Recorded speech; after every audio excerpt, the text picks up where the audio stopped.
E aí, pessoal, tudo bem? Vamos falar aqui do prêmio FIFA The Best, né? O prêmio da FIFA para os melhores da temporada. No caso, temporada 2019 e 2020, né? O prêmio ficou um pouco fora de momento ali por causa da parada da pandemia, que deu uma distorcida aí no período do calendário da temporada passada. Muita gente achava, e talvez até ache, que a FIFA tinha cancelado esse prêmio. Ela nunca cancelou o prêmio.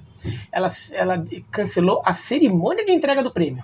Isso ela avisou lá durante a parada dos esportes para a pandemia, mas ela nunca disse que o prêmio em si estava cancelado. Quem cancelou tudo de vez foi a France Football, a revista francesa, em relação à bola de ouro. Isso foi cancelado mesmo, mas o The Best não. E na última terça, a FIFA anunciou os finalistas do prêmio. Tem 3 brasileiros indicados. Eu não vou falar de todos os prêmios aqui, tá? O vídeo ficaria muito longo, tudo. E tem aqui na descrição do vídeo um link com todos os indicados para quem quiser ver em todas as categorias. Tá? Mas tem 3 brasileiros, ou brasileiros direto ou indiretamente brasileiros nessa entrega, né? O Alisson, goleiro do Liverpool, é indicado ao prêmio de melhor goleiro. O De Arrascaeta é indicado ao prêmio Puskás de gol mais bonito. O De Arrascaeta é uruguaio, né? Mas ele é indiretamente brasileiro, porque na verdade ele está pelo Flamengo. Porque o gol de bicicleta dele pelo Flamengo contra o Ceará, naqueles 3-0 do Flamengo no Castelão, no Brasileiro do ano passado, é finalista do prêmio Puskás de gol mais bonito. E o Marivaldo da Silva, torcedor do Sport, é finalista do prêmio de melhor história de torcedor, né? Um prêmio que está com o Brasil, né, com a torcedora do Palmeiras, que tem um filho deficiente visual, e ela fica narrando jogos para ele e tudo. Eles até estrelam uma campanha do Banco Santander, agora na Libertadores esse ano, e ela ganhou esse prêmio de melhor história de torcida, e agora é o Marivaldo do Sport. Ele mora na cidade de Pombos, a 60 quilômetros de Recife, e vai a pé todo o jogo do Sport, caminhando 60 quilômetros pela estrada para ver o Sport jogar. Ele está desempregado, então ele não tem nem dinheiro para o ingresso. Ele pega o ingresso ali com torcedores do Sport que ajudam ele, e depois ele tem que voltar. Ou ele arranja uma carona, ou ele volta a pé mesmo, no dia seguinte. Então, são esses os finalistas brasileiros. Agora, uma coisa que chamou a atenção, e teve gente que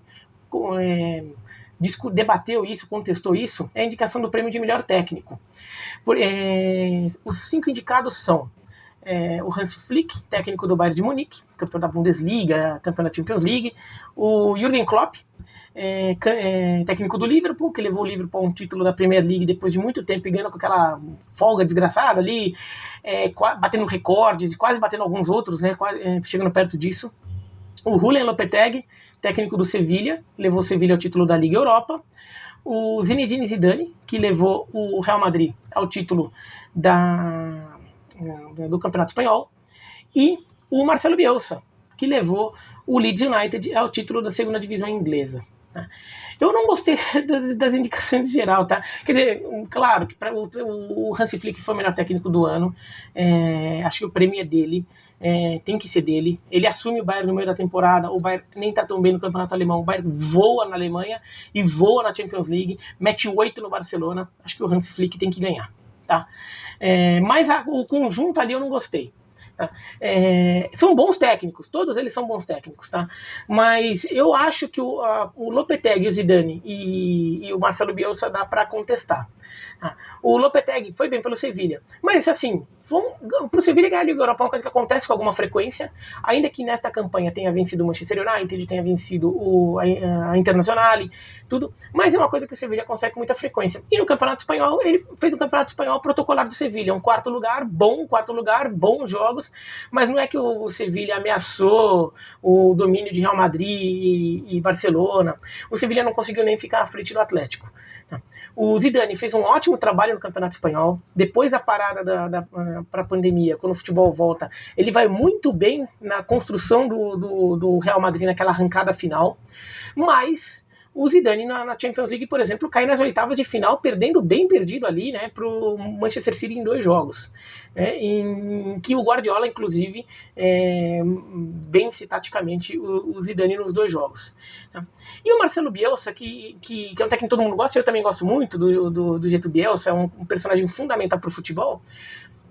só ganhou a segunda divisão inglesa, no final das contas, né? É uma coisa legal, tudo. Agora, se de repente neste ano ele vai lá, leva o Leeds United pra Liga Europa, eventualmente briga por vaga na Champions League e tudo, aí sim, mas ele só ganhou a segunda divisão inglesa, ainda assim no segundo ano dele.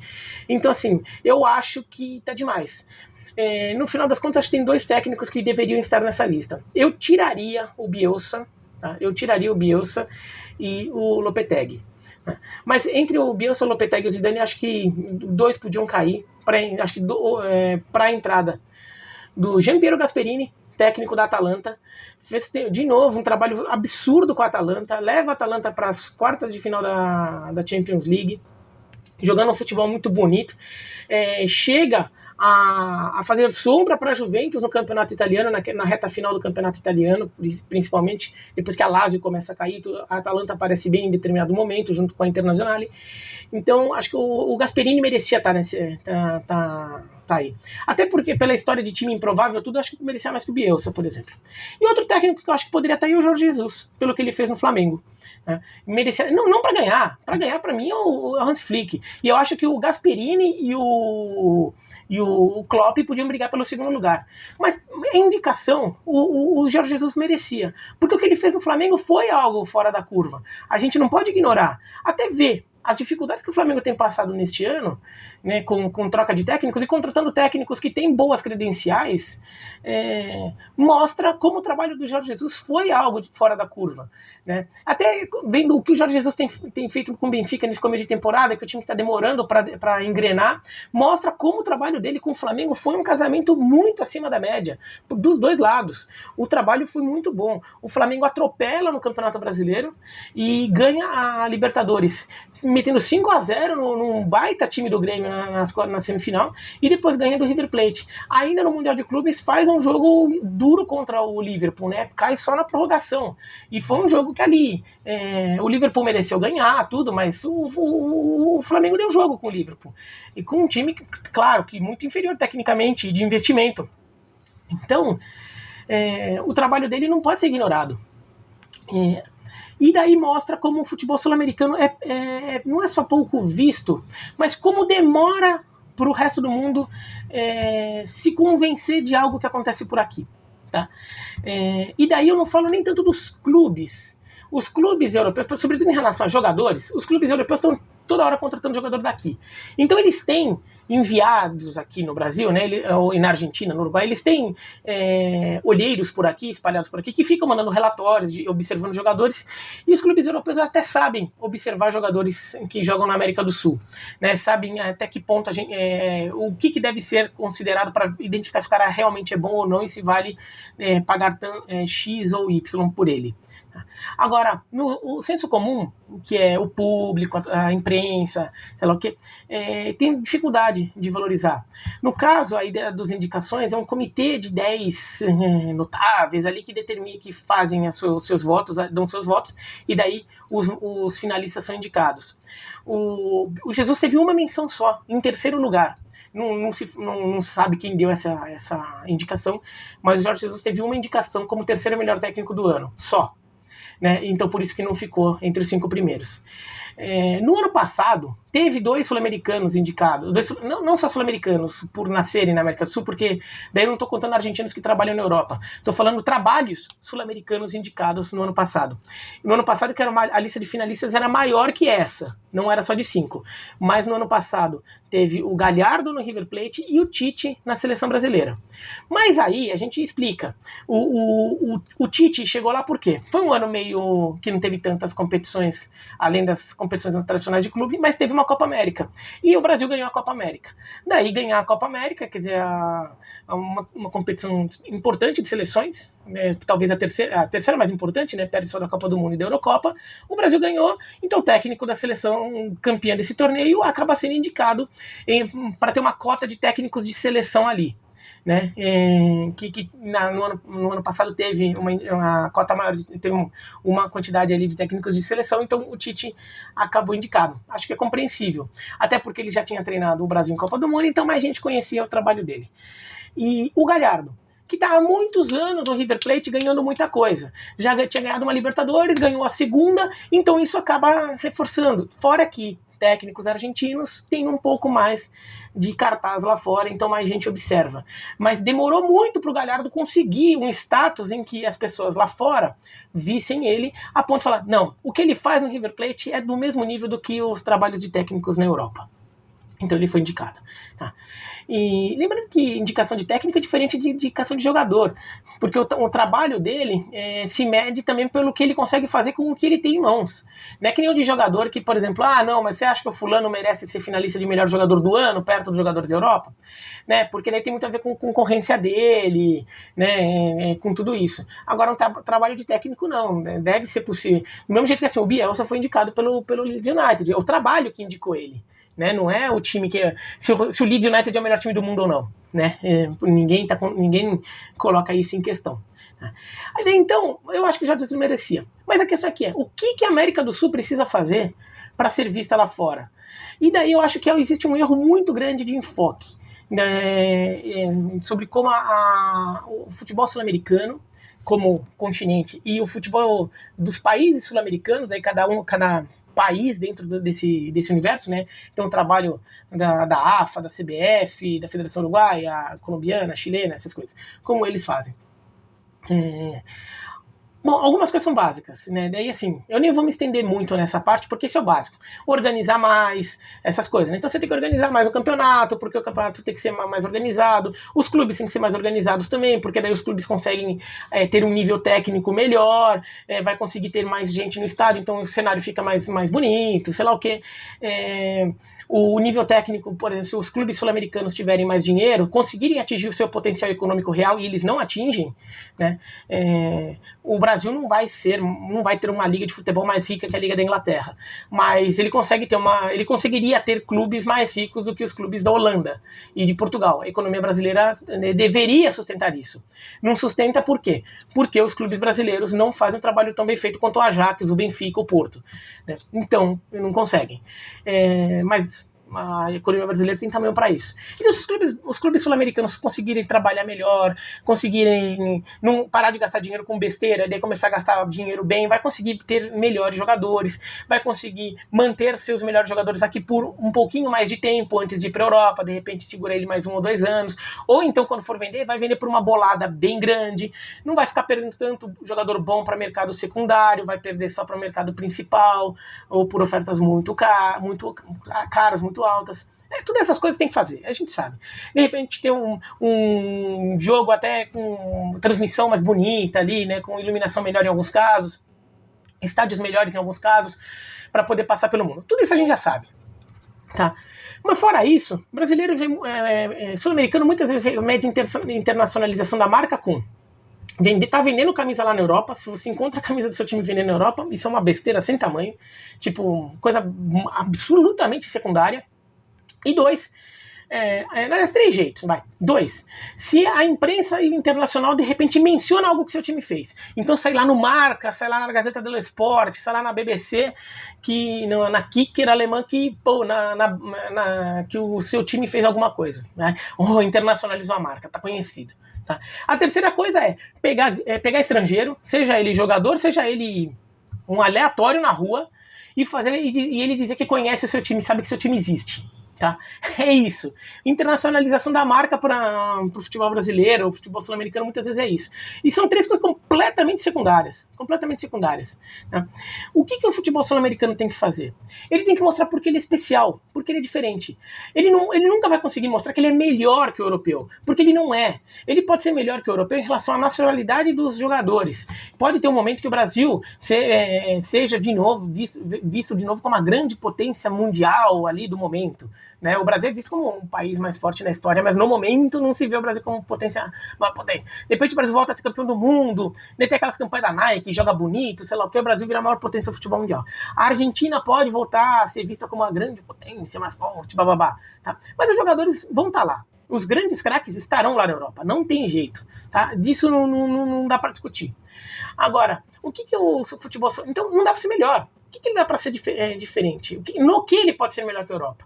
Não é na qualidade técnica do jogo. Isso não vai ser. Pode ser eventualmente em jogo de seleções, mas não em jogo de clubes. Então, que é o dia a dia do futebol, é o que ocupa a maior parte do tempo. É o que faria, por exemplo, um trabalho do Galhardo no River Plate, do Bianchi no Boca Juniors na década passada, e agora do Jorge Jesus no Flamengo ser reconhecido. Tá? O que precisa? Precisa que as pessoas entendam que o futebol sul-americano é diferente e achar esse nicho, achar pessoas que queiram ver isso, queiram valorizar isso. E no que o futebol sul-americano pode se vender como melhor que o europeu? Em que aspectos ele pode se vender como melhor que o europeu? Eu não estou nem falando que ele é ou não é, tá? Eu estou falando mais como uma imagem que dá para vender, tá? Uma coisa de mercado, de marketing ali, né? O que dá para vender? Porque pega um pouco também, pega alguns elementos reais e pega um pouco o estereótipo que existe lá na Europa ou existe no resto do mundo a respeito do futebol da América do Sul. Paixão. Né? A ideia de que ninguém é tão apaixonado pelo futebol quanto os latino-americanos. Ninguém. Né? E os europeus têm essa percepção. Pode até não ser verdade. A gente pode até contestar aquela coisa de que não, esse negócio de Brasil, país do futebol, baita lenda, média de público na Inglaterra, sei lá o quê. Tudo bem, mas existe essa imagem. Existe isso no imaginário das pessoas.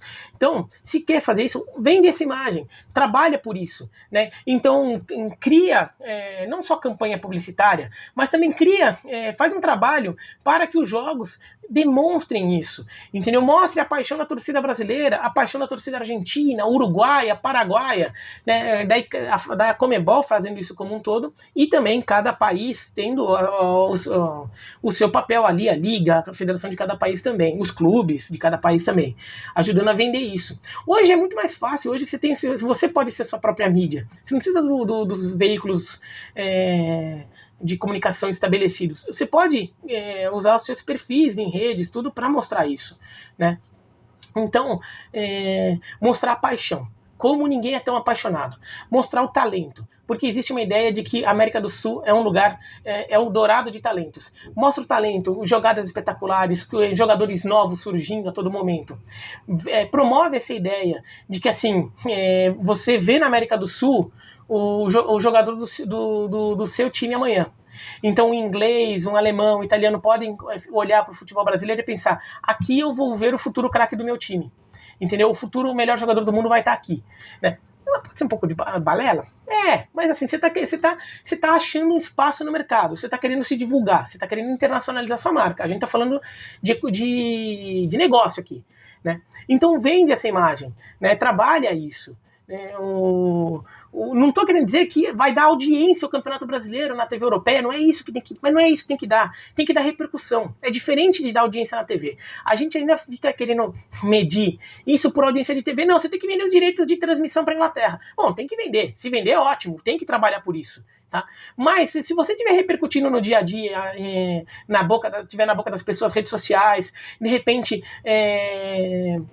matérias, vídeos, conteúdos interessantes começam a aparecer no noticiário da TV. Você não precisa aparecer como transmissão de jogo, você aparece no noticiário e fala: olha que legal que aconteceu no Brasil, olha que legal que aconteceu na Argentina, olha a história desse torcedor, olha a história desse Marival, do torcedor do esporte, entendeu? Esse tipo de coisa, né, para mostrar a paixão do sul-americano e mostrar o talento do sul-americano. Porque se acha um nicho, você não vai virar um produto de massa, né? Você não vai conseguir fazer com que os asiáticos deixem de ver a Premier League em grande quantidade, ou o Campeonato Espanhol. O Campeonato Espanhol e a Premier League vão ter a massa, mas você tem um nicho. Você pega um nicho de torcedores que querem algo diferente. Esse é o seu nicho de mercado. Pessoas que querem algo diferente e vão valorizar isso, tanto na Europa quanto na África e na Ásia. Fora que, sobretudo na África e na Ásia, a gente não pode ignorar o apelo que tem ver países em desenvolvimento, como a Argentina, como o Brasil, como o Uruguai, serem potências mundiais no futebol. Isso tem apelo, sim, a gente não pode ignorar isso. É só ver a comoção que figuras como Pelé, Maradona e Messi têm nesses países, que é maior do que eles têm na Europa. Por quê? Porque existe uma coisa, e como esses países torcem de verdade pela seleção brasileira e pela seleção argentina, eventualmente pela seleção uruguaia, claro, quando os seus países, quando o próprio país da pessoa não está lá na disputa, em Copa do Mundo. Por quê? Existe um apelo dessa coisa de um país em desenvolvimento, um país com dificuldade social, um país de terceiro mundo, essas coisas, e eles dominam, eles estão entre os mais fortes do mundo. Existe um apelo ali, um apelo pela história, um apelo artístico, mas até um apelo de uma identificação ali. As pessoas pensam, pô, eu vou torcer por esses caras, eles não têm tanta coisa, eles estão conseguindo fazer lá e ganhar da Inglaterra, ganhar da Alemanha, ganhar da Itália, entendeu? Então trabalhar isso, porque isso você consegue conquistar um nicho. Você não vai ser um produto de massa, não vai ter jeito. A Europa já chegou lá antes, eles têm todo uma questão até de soft power envolvida ali, não é só o futebol, não é só porque eles são mais ricos, tudo, mas assim, várias referências culturais, históricas, que estão ao redor da pessoa, acabam ligando para o futebol europeu, e não ligam para o nosso futebol, não conectam com o nosso futebol, né? Porque o cara vai lá e gosta de Beatles, ele já Beatles, porque é o time de Liverpool, porque a Liverpool é a cidade do Liverpool e do Everton, não, porque a série de TV que eu assistia se passava na Inglaterra, em Londres, e sei lá o que, Londres, o cara torce pro Arsenal. Não, porque o estrela do cinema aí é um inglês lá que é torcedor do Arsenal. Não, porque tem um grande artista italiano, sei lá o que, sei lá, a Santa Ceia tá pintada em Milão, Milan. Tem várias referências culturais que as pessoas já têm em torno dela e conectam com a Europa. E o Brasil não vai conseguir isso. O Brasil tem algumas, tem o carnaval, tem o samba, tem o futebol, tem o Pelé, né? Tem algumas dessas coisas, mas não tem tantas quanto a Europa. Tem a música, o Brasil também, né? Mas tem algumas, mas não tem tantas. Então, o Brasil tem que fazer essas conexões, mas principalmente entender que é uma coisa de nicho e tem que trabalhar bem nesse nicho, porque existe apelo sim. No momento que o mundo começar a reconhecer que o futebol sul-americano é envolvente, instigante, apaixonante, e começar a entender o que ele é, e acompanhar, nem que fosse como acompanhar como algo de nicho, vai começar a respeitar melhor coisas que acontecem aqui. Como um trabalho do Jorge Jesus, trabalho do Galhardo, do Bianchi na década passada, essas coisas. Tá? A gente vai começar a ver brasileiros sendo mais respeitados e eventualmente até coisas como o Edmundo vai aparecer, um Edmundo apareceria na lista de melhores jogadores da temporada 97, porque ele merecia pelo que ele fez pelo Vasco naquele ano. Entendeu? E não apareceu. Então a gente consegue fazer isso, mas tem que trabalhar, tem que internacionalizar a marca do jeito certo, entendendo que você aqui na América do Sul tem um produto na mão, um produto de nicho, e tem que trabalhar bem nesse nicho, que ele é muito empolgante, muito instigante, muito apaixonante dentro desse nicho. Não adianta querer vender que você vai chegar a ser uma Champions League que fala espanhol ou português, porque não vai. Tá. Bom, se você gostou do vídeo, dá joinha no botão, se inscreve no canal, clica no sininho para receber notificação e escreve aqui embaixo o que vocês acham, tá bom? Tchau, tchau.